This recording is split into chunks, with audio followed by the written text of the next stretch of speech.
आगे बढ़ेंगे शीतकालीन सत्र की बात। आज तीसरा दिन है और दोनों सदनों में जो गहमा गहमी की जो स्थिति थी वो आज जरा शांत लग रही है, क्योंकि हम दोनों ही तस्वीरें आपको दिखा रहे हैं। लोकसभा की कार्यवाही भी चल रही है और राज्यसभा की कार्यवाही भी चल रही है। सीधे आपको जोड़ सब्सिडी को बेटर टारगेट किया जा सके। क्या सरकार पीडीएस कवरेज को रैशनलाइज करने और सब्सिडी को बेटर टारगेट करने के लिए शांता कुमार कमेटी जैसी सिफारिशों पर कोई ठोस कदम उठा रही है? और क्या अनाज देने वाले इस मॉडल की जगह एक well targeted direct benefit transfer DBT system को लाने पर गंभीर Chairman sir, I rise to draw the urgent attention of this House to the catastrophic plight of farmers in Tamil Nadu, whose crops have been destroyed not solely by nature, by the sheer negligence and unpreparedness of Tamil Nadu government. कल्याण अन्न योजना में हमने शुरू किया है, वो जारी है। ऐसे कोई प्रस्ताव नहीं है। हमारा स्टेट से निवेदन यही है to improve the accuracy of beneficiary of the identification. DFPD has cross-matched प्रधानमंत्री गरीब कल्याण अन्न योजना डाटा with आधार। उसमें जो मर जाते हैं, मीन्स डेथ होता है, CBDT income tax, motor vehicle ownership, GSTN, MCA, ऐसे जो भी विषय है वो सब हम मैच करके स्टेट गवर्नमेंट को भेजते हैं। उसके एलिजिबिलिटी के क्राइटेरिया स्टेट डिसाइड करते हैं, उसके आधार पर वो डिसाइड करते हैं। हम 75% और 50% पे। चलिए आगे बढ़ते हैं। संसद परिसर में कुत्ते वाले मुद्दे पर रेणुका चौधरी ने अजीब तरह से रिएक्शन दिया था।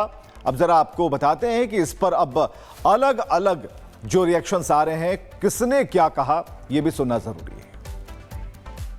आपके खिलाफ संसद में प्रिविलेज मोशन लाने की तैयारी कर रही है बीजेपी, क्या कहेंगे आप? और क्या बोले?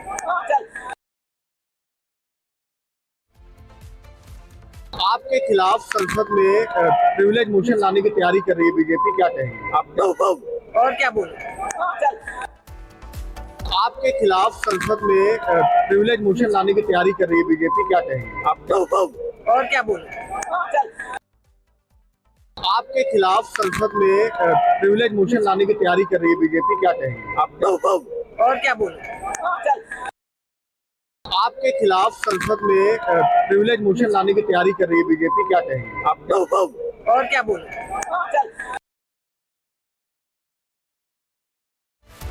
आपके खिलाफ संसद में प्रिविलेज मोशन लाने की तैयारी कर रही है बीजेपी, क्या कहेंगे आप? और क्या बोले? आपके खिलाफ संसद में प्रिविलेज मोशन लाने की तैयारी कर रही है बीजेपी, क्या कहेंगे आप? और क्या बोले? आपके खिलाफ संसद में प्रिविलेज मोशन लाने की तैयारी कर रही है बीजेपी, क्या कहेंगे आप? और क्या बोले? आपके खिलाफ संसद में प्रिविलेज कांग्रेस की सांसद रेणुका चौधरी जो कि सदन पहुंचती हैं अपने कुत्ते को लेकर, यह सवाल उनसे पूछा जाता है तो वो कहती हैं कि अंदर वाले भूखते हैं। आज जब फिर से उनसे कुछ पूछा गया, कुछ सवाल किए गए, तो उसका अंदाजे बयां क्या था आपने सुना। उन्होंने उसी अंदाज में जवाब दिया और कहा चल। आप समझिए कि कितना सही है, कितना गलत है, क्योंकि आम जनता के सामने यह खुला मैसेज है कि आपके प्रतिनिधि, आपके सांसद जो किसी भी पार्टी के हो सकते हैं, लेकिन रेणुका चौधरी की हम बात इसलिए कर रहे हैं कि इनका जो अंदाज है कुछ इस तरीके का है।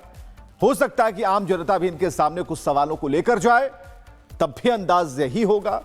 कुछ मदद की अभिलाषा लेके जाए, तब भी रेणुका चौधरी का अंदाज यही हो सकता है।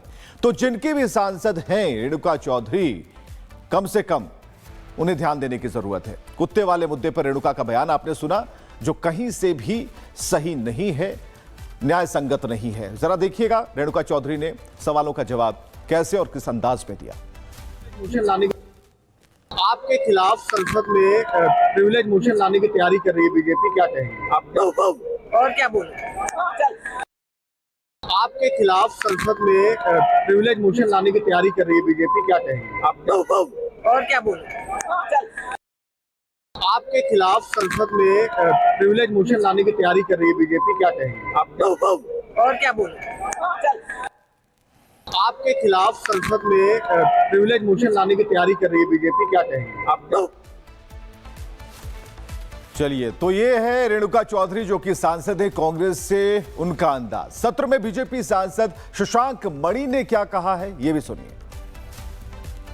प्रधानमंत्री कार्यालय और राजभवन का जिस तरीके से नाम बदलने की बात की जा रही है, विपक्ष निशाना साध रहा है, क्या कहेंगे? विपक्ष अपनी पुरानी आदतों से बाज नहीं आ रहा है। विपक्ष को यह जानना है कि जब राज होगा, राज परिवार होगा, परिवारवाद होगा, उसी से वो लोग खुश होते हैं। हम लोग चाहते हैं कि इस प्रकार की चीज़ हो जो कि लोगों से जुड़े। यदि लोक भवन नाम दिया गया तो उसमें क्या खराबी है? अगर हम लोग की पार्टी, हम लोग के प्रधानमंत्री आखिरी अंत्योदय की भावना से काम कर रहे हैं कि आखिरी व्यक्ति तक हम लोग पहुंचे, तो नामकरण करना इस प्रकार का बहुत सही है। उन्होंने हर जगह, जब राजपथ का नाम उन्होंने बदला था तो बहुत इन लोगों का विवाद हुआ था। इस प्रकार के बदलाव आवश्यक है क्योंकि कांग्रेस और पूर्ववर्ती सरकारें पूरी तरह औपनिवेशिक सोच से ओतप्रोत हैं। हम लोग भारतीय जनता पार्टी, हमारे प्रधानमंत्री उस औपनिवेशिक सोच को हटा रहे हैं और ये सदन जो आप मेरे बगल में दिख रहा है उसका बहुत बड़ा चिन्ह है, क्योंकि हम लोग समझते हैं कि अगर सबसे बड़ा गणतंत्र अपने चाल चलन पे, अपने आर्किटेक्चर पे, अपने सोच पे, अपनी भाषा पे नहीं जा पाएगा तो उसका क्या फायदा। एक और चीज, जिस तरीके से SIR पर अब चर्चा होगी, विपक्ष निशाना साध रहा है। पहले चर्चा करा लेते तो मानसून सत्र के हंगामे की भेंट न चढ़ता, शीतकालीन सत्र भी इस तरीके से न जाता। देखिए, SIR पे चर्चा इतना आसान नहीं, क्योंकि इलेक्शन कमीशन किसी भी डिपार्टमेंटल कमीशन नहीं है, तो उस पर चर्चा करना बेबुनियाद है। क्योंकि कोई भी व्यक्ति अपने किसी डिपार्टमेंट पे तभी चर्चा कर सकता है जब उसका मंत्री वहाँ खड़ा हो, उस पर विपक्ष का हो सकता है।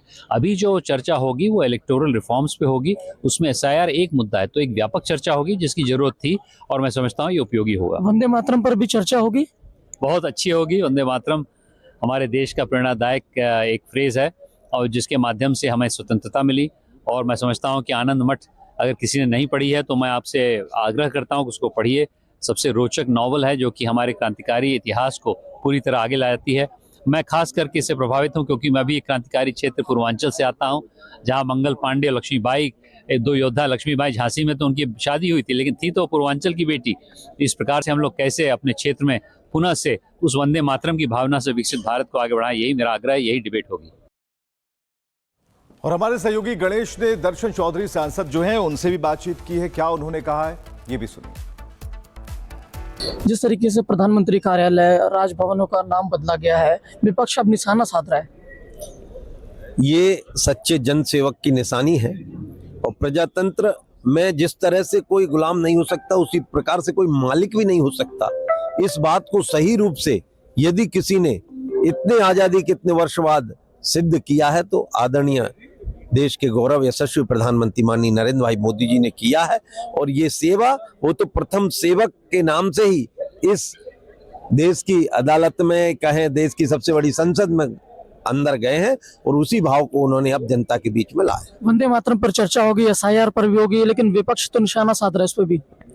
विपक्ष को चूंकि कल बैठक हो गई है, सर्वदलीय बैठक हो गई है, निर्णय हो गया है और अब इन्होंने अपने निर्णय से परे, पिछले बार भी निर्णय करके और ये उससे मुकर गए थे, उनको ऐसा नहीं करना चाहिए। ये देश की जनता के हित की बात है। हम पहली बार वाले सांसद जब इसमें आते हैं बहुत मौका मुश्किल से मिलता है, उसके बाद बोलने का मौका, और ये देश की जनता के साथ ये इस प्रकार का कृत्य विपक्ष के द्वारा किया जाता है, ये बिल्कुल अच्छा नहीं है।